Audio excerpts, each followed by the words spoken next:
नमस्कार दोस्तों, मैं जय कौशिक स्वागत करता हूं आपका द स्टेट टॉमर। और हम देख रहे थे सीजीएल प्री 2024 में पूछे गए हिस्ट्री के प्रश्नों को। तो अब तक हम 2 क्लास ले चुके हैं, जिनमें लगभग हमने 60+ प्रश्न करे हैं हिस्ट्री से पूछे हुए। तो आज हमारी तीसरी क्लास है। इसके बाद 2 क्लास और आएंगी और फिर हमारे सीजीएल प्री 2024 में जो हिस्ट्री से प्रश्न पूछे गए हैं वो सब समाप्त हो जाएंगे। तो देखते हैं आज की क्लास। तो पहला प्रश्न है, तमिल में सबसे प्राचीन महाकाव्य शिल्पादिकारम रत्न जड़ित पायल 5वीं छठी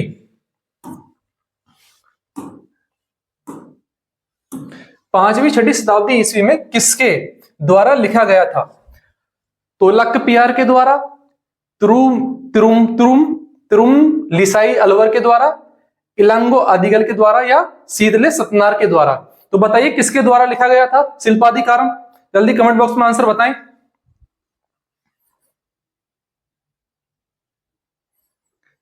शिल्पादिकारम लिखा गया था इलांगो आदिगल के द्वारा। सतनार के द्वारा क्या लिखा है? सतनार ने लिखा था मणि मेखले। मणि मेखले। तोलक्कपियार की कौन सी है? तोलक्कपियार लिखा तोलक्कपियम।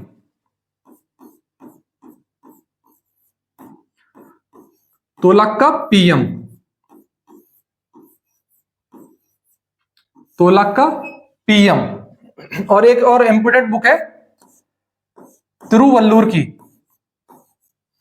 तिरुवल्लुर। तिरुवल्लुर की कौन सी है? तिरुवल्लुर की बुक है, तिरुवल्लुर की है तिरुकुरल ग्रंथ। तिरुकुरल ग्रंथ।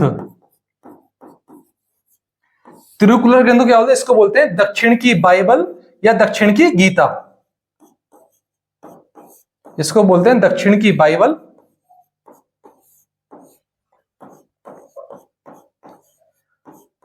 दक्षिण की बाइबल या कह सकते हैं दक्षिण की गीता।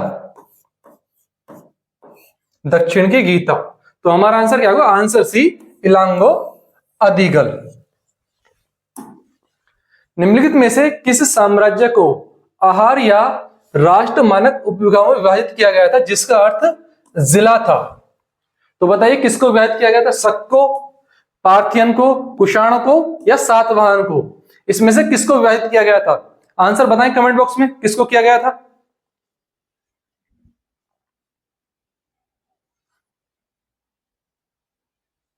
किसको किया गया था?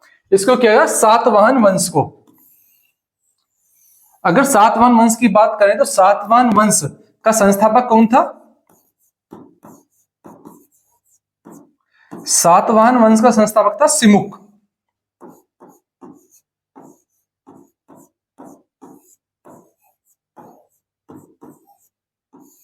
सातवाहन वन की राजधानी क्या थी? सातवाहन वन की राजधानी थी प्रतिष्ठान।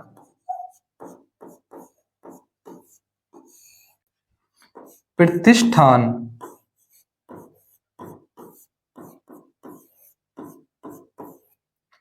और सातवाहन वंश की भाषा कौन सी थी? सातवाहन वंश की भाषा थी प्राकृत।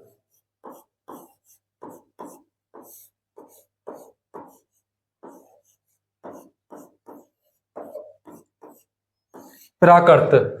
शक वंश की बात करें, शक वंश का संस्थापक कौन था? शक वंश का संस्थापक था मोगा। पार्थियन का कौन सा था? पार्थियन का संस्थापक था मैथ्रेडेटस। मैथ्रेडेटस। मैथ्रेडेटस। कुषाण वंश की बात करें, कुषाण वंश का संस्थापक कौन था? कुषाण वंश का संस्थापक था कुजुल कुडफिसेस। कुषाण वंश का संस्थापक था कुजुल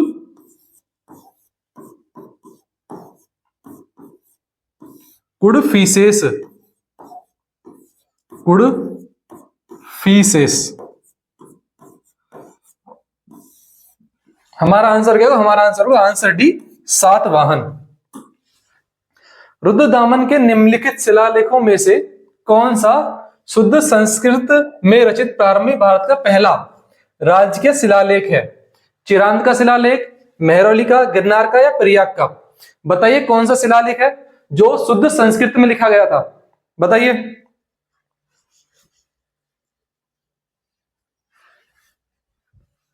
देखो, जो गिरनार का शिलालेख है ये क्या था? शुद्ध संस्कृत में लिखा गया था। इसको ही क्या बोलते हैं? इसको बोलते हैं जूनागढ़ का शिलालेख।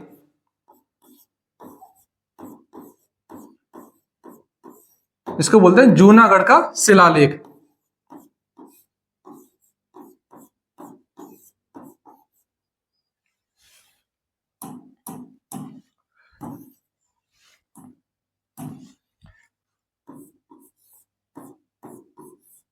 जूनागढ़ का शिलालेख किसने लिखवाया था? ये लिखवाया था रुद्रदामन ने। और इसी शिलालेख से क्या पता चलता है? इसी शिलालेख से पता चलता है कि जो सुदर्शन झील है, सुदर्शन झील का निर्माण चंद्रगुप्त मौर्य के राज्यपाल पुष्यगुप्त ने कराया था। किसने कराया था सुदर्शन झील का निर्माण? पुष्यगुप्त।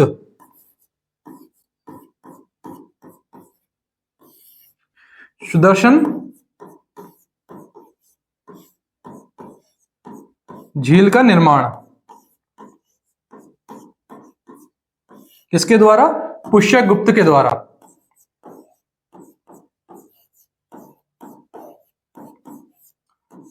और सुदर्शन झील जो है इसकी मरम्मत किसने करवाई थी? इसका जीर्णोद्धार किसने कराया था?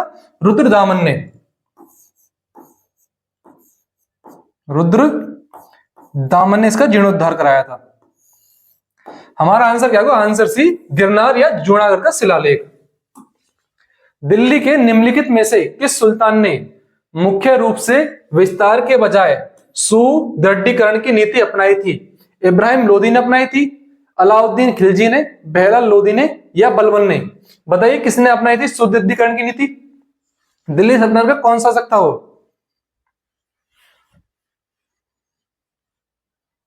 देखो, अगर हम दिल्ली सल्तनत की बात करें, दिल्ली सल्तनत में सबसे पहले कौन सा वंश हुआ था? दिल्ली सल्तनत में हुआ सबसे पहले गुलाम वंश।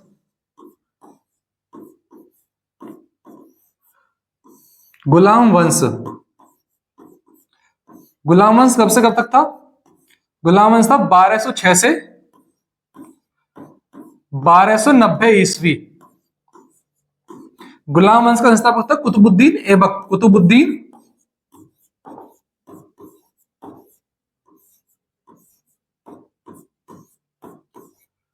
कुतुबुद्दीन ऐबक। गुलाम वंश के बाद कौन सा आया? गुलाम वंश के बाद आया खिलजी वंश। गुलाम वंश के बाद कौन सा आया? गुलाम वंश के बाद आया खिलजी वंश।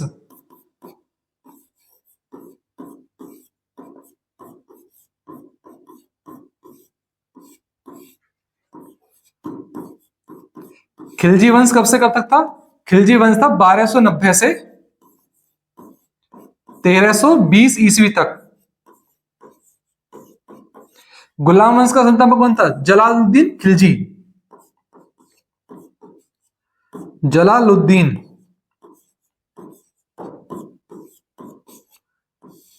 जलालुद्दीन खिलजी।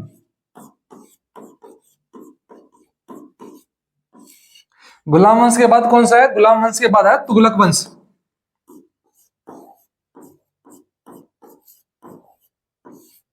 तुगलक वंश। तुगलक वंश कब से कब था? तुगलक वंश 1320 से लेके 1414 तक। तुगलक वंश का संस्थापक कौन था? तुगलक वंश का संस्थापक था गयासुद्दीन तुगलक।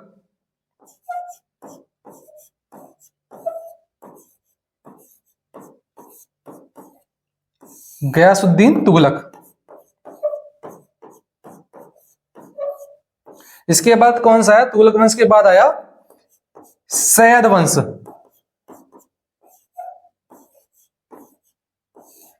सैयद वंश। सैयद वंश कब से कब तक था? सैयद वंश था 1414 से लेके 1451 तक। 1451 तक।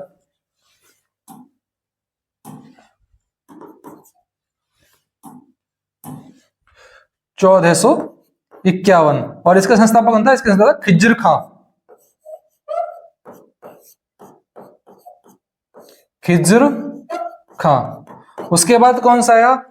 जो दिल्ली सल्तनत का लास्ट वंश था उसके बाद आया लोधी वंश। लोधी वंश। लोधी वंश की स्थापना किसने की थी? लोधी वंश की स्थापना की थी बहलोल लोधी ने। बहलोल लोधी। और लोधी वंश कब से कब तक था? लोधी वंश था 1451 से लेके 1451 लेके 1526 से। 1526 में क्या हुआ? जो लोधी वंश का अंतिम शासक था इब्राहिम लोधी, उसको किसने हरा दिया? उसको हरा दिया बाबर ने, और उसके बाद होगी मुगल वंश की स्थापना। तो इसका आंसर क्या है? सुदृढ़ीकरण की नीति किसने अपनाई थी? ये अपनाई थी बलबन ने। आंसर हो गया डी, बलबन। अली अकबर खान निम्नलिखित में से किस घराने से जुड़े थे? किराना घराने से, आगरा घराने से, मेहर घराने से, या ग्वालियर घराने से? बताइए अली अकबर खान किस घराने से जुड़े थे? कमेंट बॉक्स में आंसर बताएं, किस घराने से जुड़े थे?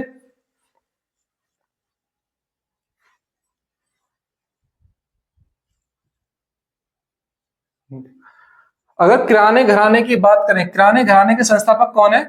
किराने घराने के संस्थापक थे करीम खान। करीम खान। और किराने घराने से कौन है? किराने घराने से ये भीमसेन जोशी।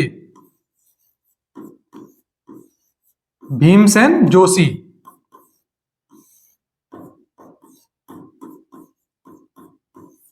भीमसेन जोशी। अगर आगरा घराने की बात करें, आगरा घराने के संस्थापक कौन है? आगरा घराने के सुजान खान। सुजान खान। मेहर घराना, तो आंसर क्या? अली अकबर खान किससे? अली अकबर खान है मेहर घराने से, यानी ऑप्शन सी। अगर बात करें ग्वालियर घराने की, तो ग्वालियर घराने के संस्थापक कौन है? ग्वालियर घराने के हैं नत्थू खां। नत्थू खां। तो हमारा आंसर कौन सा? आंसर सी, मेहर घराना। अली अकबर खान है मेहर घराने से। गुरु घासीदास ने ब्रिटिश भारत में चमड़ा श्रमिकों की सामाजिक स्थिति में सुधार के लिए किस आंदोलन का नेतृत्व किया था? निरंकारी आंदोलन का, सतनामी आंदोलन का, सत्यशोधक समाज का, या अरविपुरम आंदोलन का? तो बताइए किस आंदोलन का नेतृत्व गुरु घासीदास ने किया था? बताइए कमेंट बॉक्स में किसका किया था?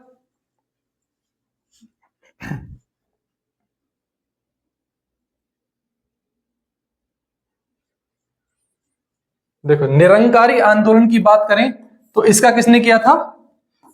बाबा हरदयाल ने। बाबा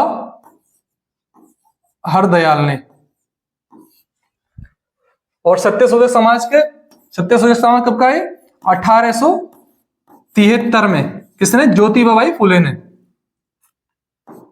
ज्योतिबा फुले। ज्योतिबा फूले। अरविपुरम आंदोलन कहां का? अरविपुरम आंदोलन केरल का। इसका नेतृत्व किसने किया था? इसका नेतृत्व किया था नारायण गुरु ने।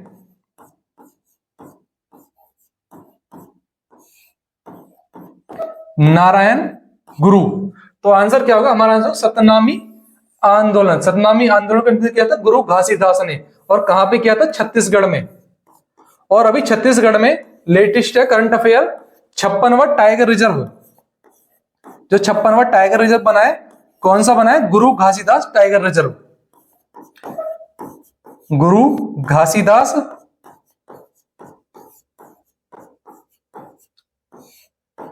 Tiger reserve. आंसर क्या होगा? आंसर बी, सतनामी आंदोलन। प्रायद्वीपीय भारत में निम्नलिखित में से कौन सा साम्राज्य उत्तरी महाराष्ट्र और विदर्भ पर शासन करने वाली स्थानीय शक्ति थी? वाकाटक, चालुक्य, मौखरी, या मैत्रक?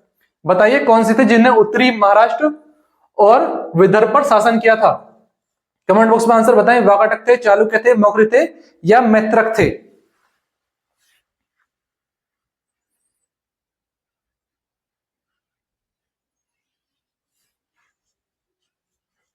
देखो, चालुक्य ने कहां पे किया था? चालुक्य का शासन था बादामी। इनकी राजधानी थी बादामी। बादामी कहां पे?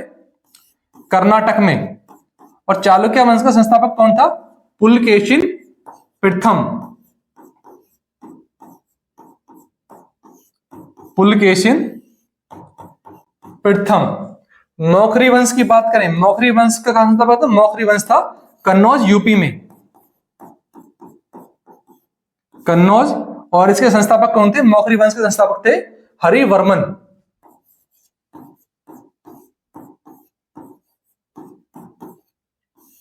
हरिवर्मन। मैत्रक कहां पे था? मैत्रक वंश कहां पे था बताओ? मैत्रक था वल्लभी गुजरात। मैत्रक कहां पे था? मैत्रक था वल्लभी में। और मैत्रक वंश के संस्थापक कौन थे? मैत्रक के संस्थापक थे भूटार्क। भूटार्क। तो आंसर क्या होगा? जिसका सौराष्ट्र और उत्तरी महाराष्ट्र और विदर्भ में किसका नाम था? वाकाटक। और वाकाटक वंश के संस्थापक कौन थे? वाकाटक वंश के संस्थापक थे विंध्य शक्ति। विंध्य शक्ति। आंसर क्या होगा? आंसर है वाकाटक। किसको अक्सर 20वीं शताब्दी के तानसेन के रूप में जाना जाता है? संगीत के इस प्रतिभाशाली व्यक्ति ने सर्वश्रेष्ठ शास्त्रीय संगीत का मिश्रण किया और अपनी खुद की एक अनूठी शैली बनाई। किसने बनाई? मुबारक अली खां, बड़े गुलाम अली खां, बरकत अली खां या उस्ताद अली बख्श खां? बताइए किसने बनाई थी? कमेंट करें आंसर जल्दी।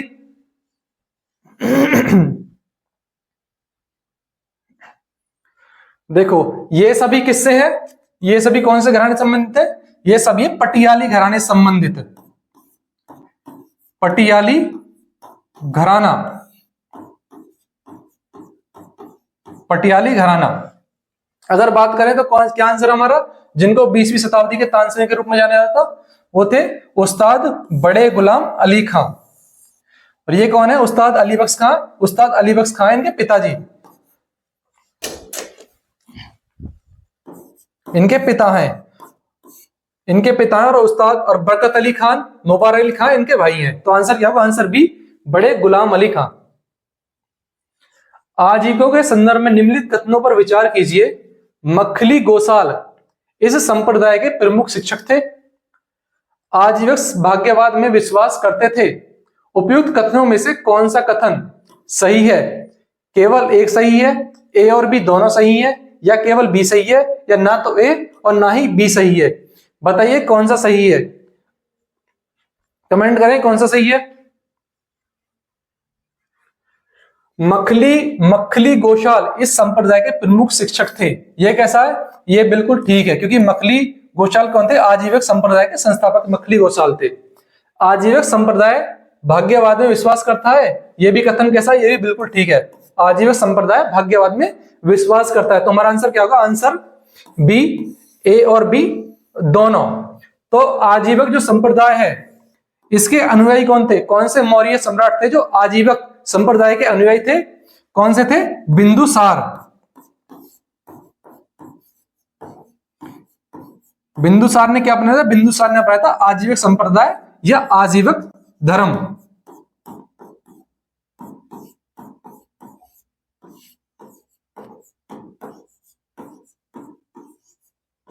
हमारा आंसर क्या होगा? आंसर बी, ए और बी दोनों। डिमेकस जो एक यूनानी राजदूत था, मौर्य राजा के शासनकाल के दौरान भारत आया था। तो डिमेकस किस मौर्य राजा के शासनकाल के दौरान भारत आया था? अशोक के दौरान, बिंदुसार के दौरान, सद धनवन के दौरान, या चंद्रगुप्त मौर्य के दौरान? बताइए किस शासक के शासनकाल के दौरान डिमेकस भारत आया था?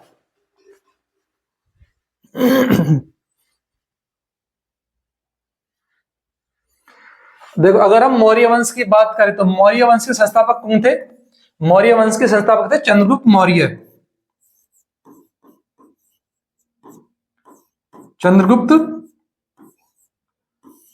चंद्रगुप्त मौर्य कब से कब तक? 1322 बीसी से 298 बीसी। इनके बाद कौन आए? इनके बाद आए बिंदुसार।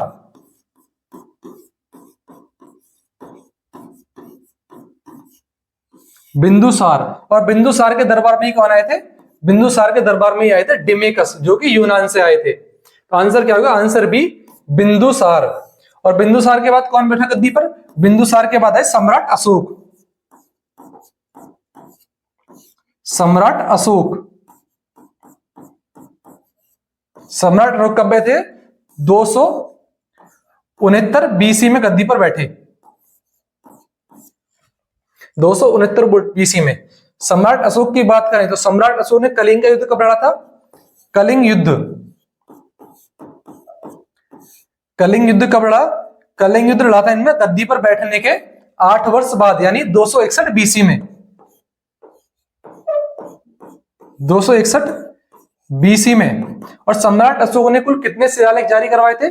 सम्राट अशोक ने कितने कराए थे? टोटल 14 शिलालेख, 14 शिलालेख लिखवाए। और जो कलिंग युद्ध है, कलिंग युद्ध की चर्चा इन्होंने कौन से शिलालेख में की थी? कलिंग युद्ध किसमें? कलिंग युद्ध 13वें शिलालेख में।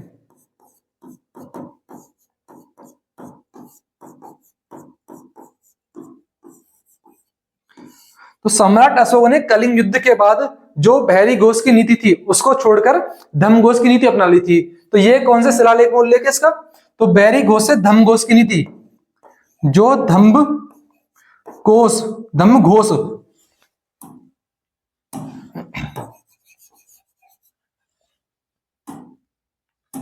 तो धम्म घोष की नीति का किसमें उल्लेख है?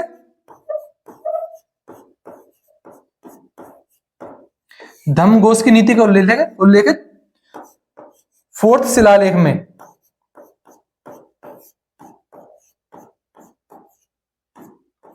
4th शिलालेख में। तो आंसर क्या होगा? आंसर बी बिंदुसार, डिमेकस बिंदुसार के दरबार में आए थे।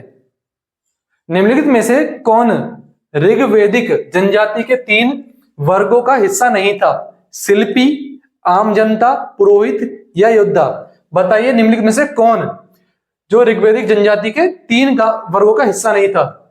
कमेंट बॉक्स में आंसर था। शिल्पी था, शिल्पी, आम जनता, पुरोहित या योद्धा? बताइए कौन नहीं था? बताइए कौन कौन नहीं था? देखो ऋग्वेद की बात करते हैं पहले हम। ऋग्वेद के संकलनकर्ता कौन थे जिन्होंने इनको लिखा था? ऋग्वेद के संकलनकर्ता, संकलनकर्ता, ऋग्वेद के संकलनकर्ता थे वेद व्यास।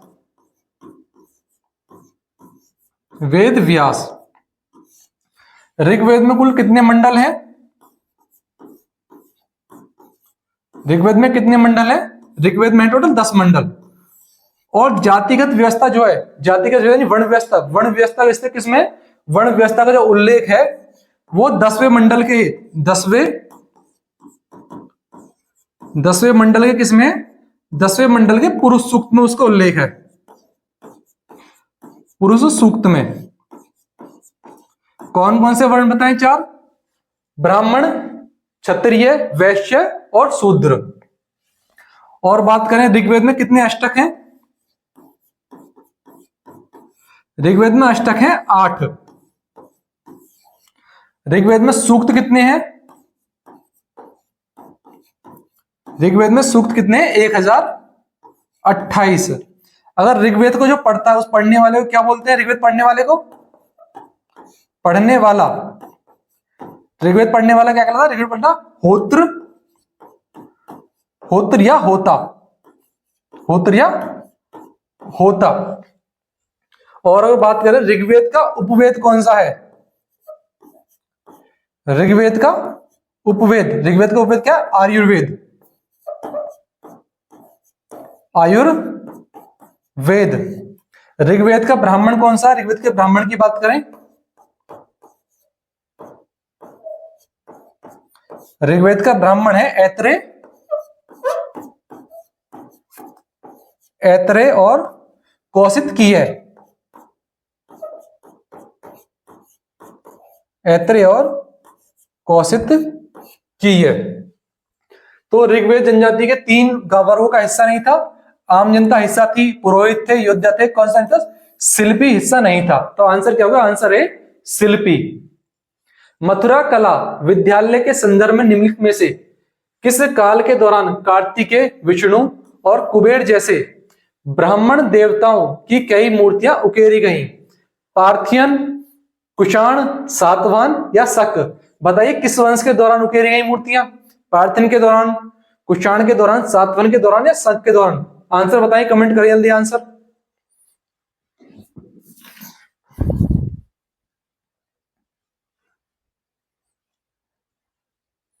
देखो, अगर पार्थियन की बात करें, पार्थियन धर्म के, पार्थियन के कौन थे संस्थापक? पार्थियन के थे मैथ्रेडेटस।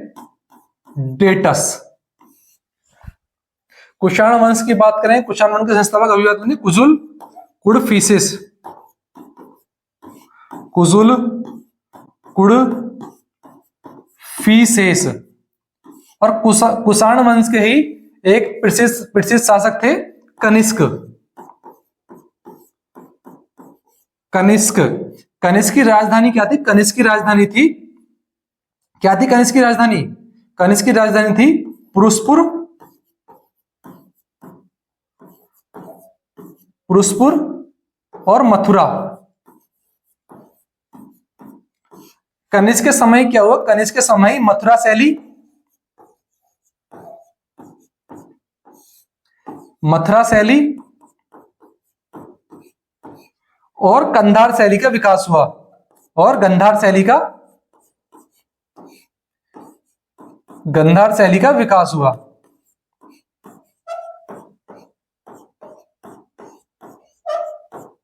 और कनिष्क के समय कौन सी बौद्ध संधि हुई थी? कनिष्क के समय हुई थी चौथी बौद्ध संधि। और कहां पे हुई थी चौथी बौद्ध संधि? जो कनिष्क के समय चौथी बौद्ध संधि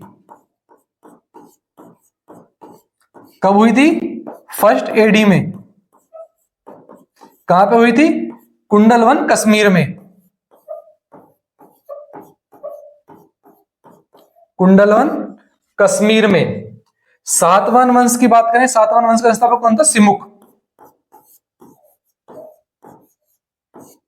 सक्का, शक वंश का हो जाएगा मोगा। तो जो ब्राह्मण देवताओं कई मूर्तियां उकेरी, मूर्तियां किसमें थे? कंधार शैली में। और कंधार शैली, मथुरा शैली का विकास किसने किया था? कनिष्क ने। तो हमारा आंसर क्या है? कुषाण वंश, यानी बी। आंसर बी हमारा बिल्कुल ठीक है। सोने, दिनार और चौथाई दिनार और तांबे एकल मूल्य वर्ग में सिक्के जारी करने वाला वासुदेव प्रथम, सिक्के जारी करने वाला वासुदेव प्रथम किस वंश का शासक था? तो बताइए वासुदेव प्रथम किस वंश का शासक था? शुंग वंश का, वाकाटक वंश का, कुषाण वंश का या शक वंश का? तो कमेंट बॉक्स में आंसर बताएं, वासुदेव प्रथम किस वंश का शासक था? तो वासुदेव प्रथम किस वंश का था? वासुदेव प्रथम था कुषाण वंश का शासक। शुंग वंश का संस्थापक कौन था? शुंग वंश का संस्थापक था पुष्यमित्र शुंग। पुष्यमित्र, पुष्यमित्र शुंग। और शुंग वंश की राजधानी क्या थी? शुंग वंश की राजधानी थी विदिशा। शुंग वंश की राजधानी थी विदिशा। वाकाटक का देख लिया, वाकाटक कौन था? विंध्य शक्ति। और सक्का कौन होगा? सक्का हो गया मोगा। आंसर क्या होगा? आंसर सी, कुषाण वंश। वासुदेव प्रथम कुषाण वंश का शासक था। निम्नलिखित में से किस राजवंश की स्थापना विंध्य शक्ति द्वारा की गई थी? चालुक्य वंश की, मौखरी वंश की, पल्लव वंश की या वाकाटक वंश की? तो बताइए विंध्य शक्ति द्वारा किस वंश की स्थापना की गई थी? जल्दी कमेंट बॉक्स में आंसर बताएं। चालुक्य वंश की, मौखरी वंश की, पल्लव वंश की या वाकाटक वंश की? किस वंश की स्थापना की गई थी विंध्य शक्ति द्वारा?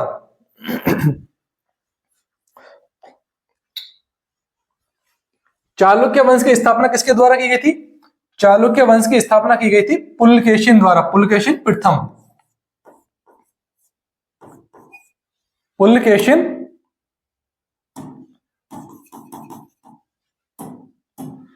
पुलकेशिन प्रथम।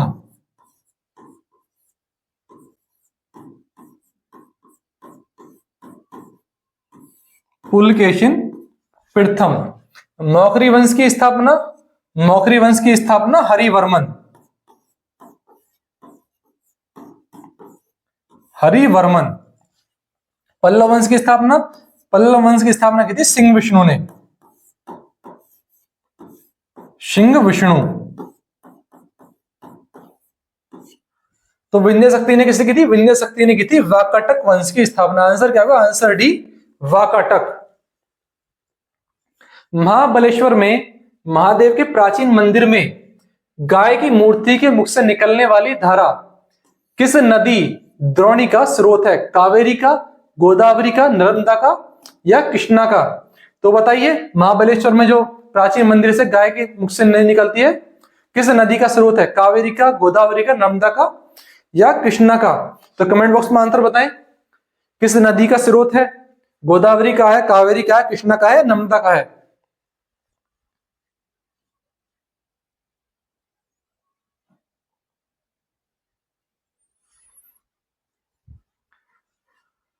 कावेरी नदी का उद्गम कहां से होता है?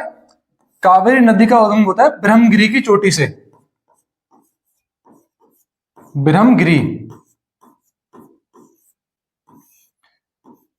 ब्रह्मगिरी चोटी से। गोदावरी का, गोदावरी नदी का उद्गम होता है त्रियमकम, त्रियमकम से। त्रियमकम पे? नासिक, महाराष्ट्र में। त्रियमकम नासिक से। नर्मदा नदी का उद्गम, नर्मदा नदी का उद्गम होता है अमरकंटक की चोटी से। अमरकंटक। तो कृष्णा नदी का उद्गम कहां से होता है? कृष्णा नदी का उद्गम होता है महाबलेश्वर से। और गोदावरी की बात करें, गोदावरी नदी कहां से है? यह भारत की दूसरी सबसे लंबी नदी है। गोदावरी भारत की दूसरी सबसे लंबी नदी।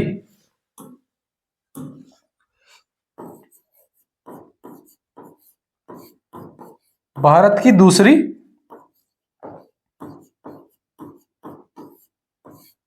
सबसे लंबी नदी।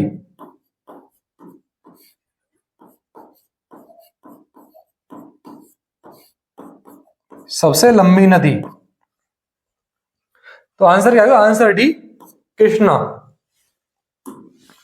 भीमराव अंबेडकर द्वारा मंदिर प्रवेश आंदोलन किस वर्ष शुरू किया गया था? 1922 में, 1935 में, 1927 में या 1918 में? बताइए, किस वर्ष शुरू किया गया था मंदिर प्रवेश आंदोलन अंबेडकर जी द्वारा?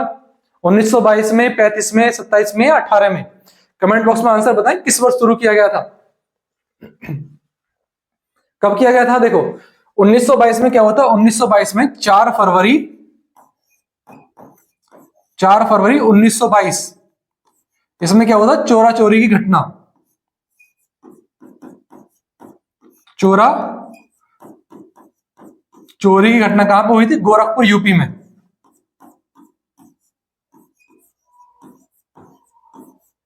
गोरखपुर में। 1935 में क्या होता? भारत सरकार अधिनियम 1935 के तहत क्या हुआ था? इसमें क्या हुआ था? जो प्रांतों में द्वैध शासन खत्म कर दिया। प्रांतों में द्वैध शासन खत्म कर दिया और केंद्र में द्वैध शासन शुरू हो गया। केंद्र में द्वैध शासन की शुरुआत। और इसी के तहत क्या हुआ था? इसी के तहत बर्मा भारत से अलग हुआ।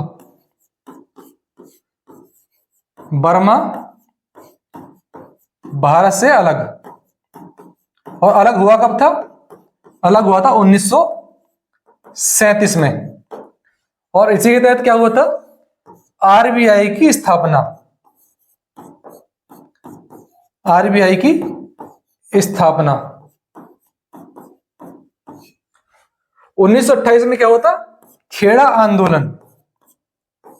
1918 में खेड़ा आंदोलन। हमारा आंसर क्या होगा? आंसर सी, 1927 में मंदिर प्रवेश आंदोलन शुरू किया गया था अंबेडकर जी द्वारा। निम्नलिखित में से किस शासक ने उत्तरी भारत में विभिन्न स्थानों पर 5 खगोलीय वेधशालाएं बनवाई? सवाई मानसिंह ने, महाराणा प्रताप ने या सवाई जयसिंह द्वितीय ने या माधो सिंह ने? बताइए, किस शासक ने 5 खगोलीय वेधशालाएं बनवाई? किसने बनवाई थी? कमेंट बॉक्स में आंसर बताएं, किसने बनवाई थी?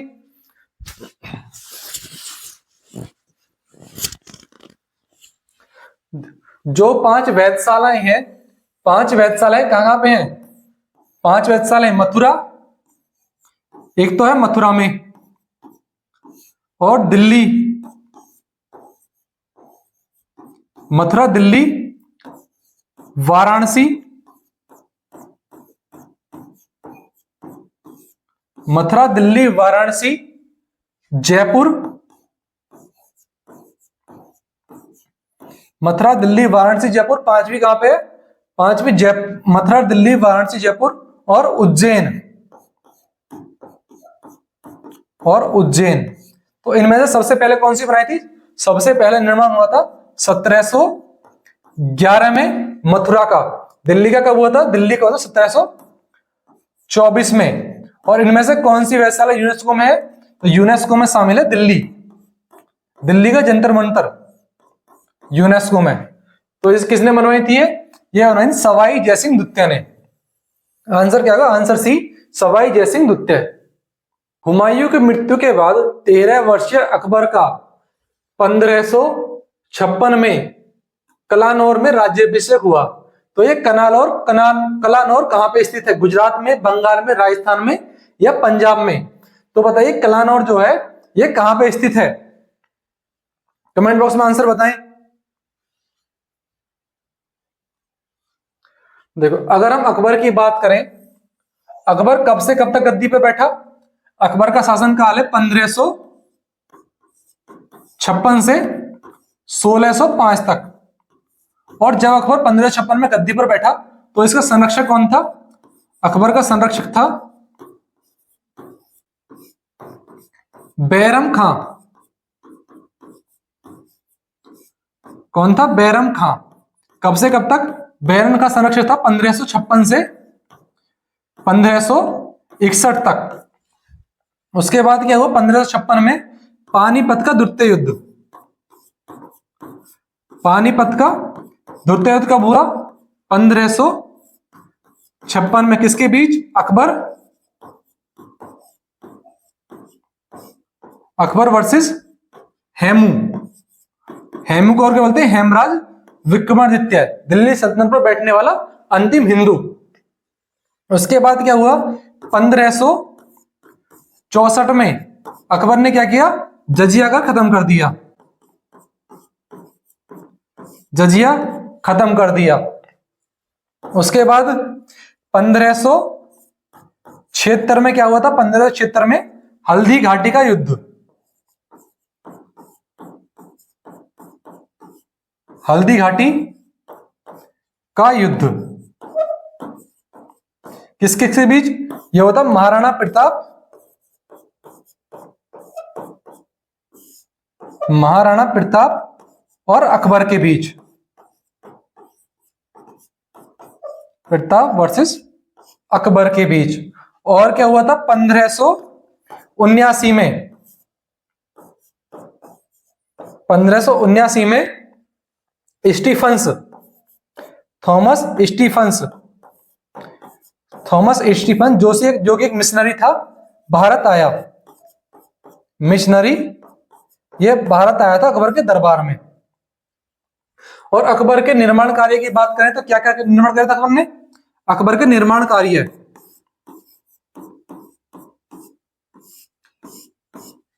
अकबर ने क्या बनाया था? आगरा का किला,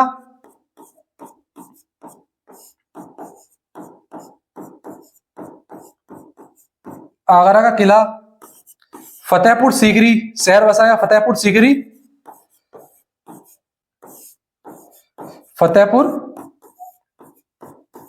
फतेहपुर सीकरी। और क्या बनाया? बुलंद दरवाजा। बुलंद दरवाजा कब बनाया? बुलंद दरवाजा बनाया था गुजरात विजय के उपलक्ष्य में। कब बना था ये? 1602 में। और क्या बनवाया था अकबर ने? पंचमहल। पंचमहल कहां पे है? पंचमहल फतेहपुर सीकरी में। दीवाने आम, दीवाने खास ये अकबर ने बनवाए थे। तो अकबर का राज्याभिषेक कहां हुआ था? कलानौर। कलानौर कहां पे? भटिंडा। ये है भटिंडा। भटिंडा कहां पे? गुजरात, पंजाब में। तो आंसर क्या होगा? आंसर डी, पंजाब सही आंसर है हमारा। ब्रिटिश संसद ने किस वर्ष भारतीय उच्च न्यायालय अधिनियम पेश किया? 1858 में, 1859 में, 1860 में या 1861 में? तो बताइए ब्रिटिश संसद ने भारतीय उच्च न्यायालय अधिनियम किस वर्ष पेश किया? कमेंट बॉक्स में आंसर बताएं। 1858 में किया, 1859 में किया, 1860 में किया या 1861 में किया?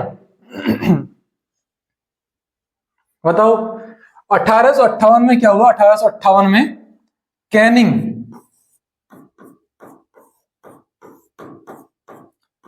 क्या बना? कैनिंग बना फर्स्ट वायसराय। First viceroy. 1859 में क्या हुआ? 1859 में कुछ नहीं हुआ। 1860 में जॉन विल्सन ने क्या किया? पहला बजट प्रस्तुत किया। पहला बजट प्रस्तुत किया। तो 1861 में क्या हुआ? भारतीय उच्च न्यायालय अधिनियम पेश किया। इसके तहत क्या हुआ? 1862 में कहां पर 3 हाई कोर्ट बने? 3 हाई कोर्ट बने। कौन कौन से? बॉम्बे, कोलकाता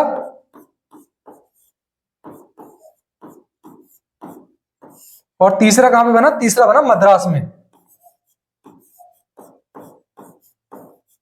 तो आंसर क्या होगा? Answer D 1861। किस वर्ष 1945 में ब्रिटेन में किस पार्टी की सरकार बनी? Socialist party, Labour party, democratic party या लिबरल पार्टी? बताइए 1945 में ब्रिटेन में किस पार्टी की सरकार बनी थी?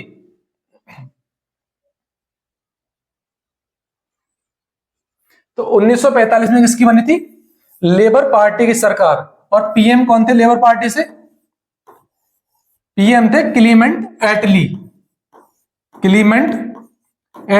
तो इन्होंने क्या बताया था? क्लीमेंट एटली ने जो 1946 में क्या आया? 1946 में कैबिनेट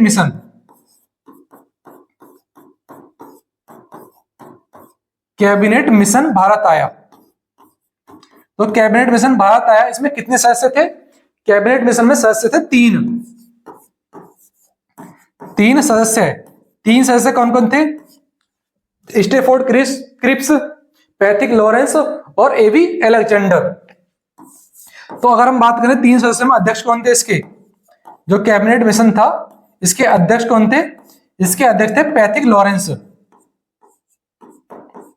इसके अध्यक्ष थे पैथिक लॉरेंस। तो हमारा आंसर क्या है? Answer B Labour party.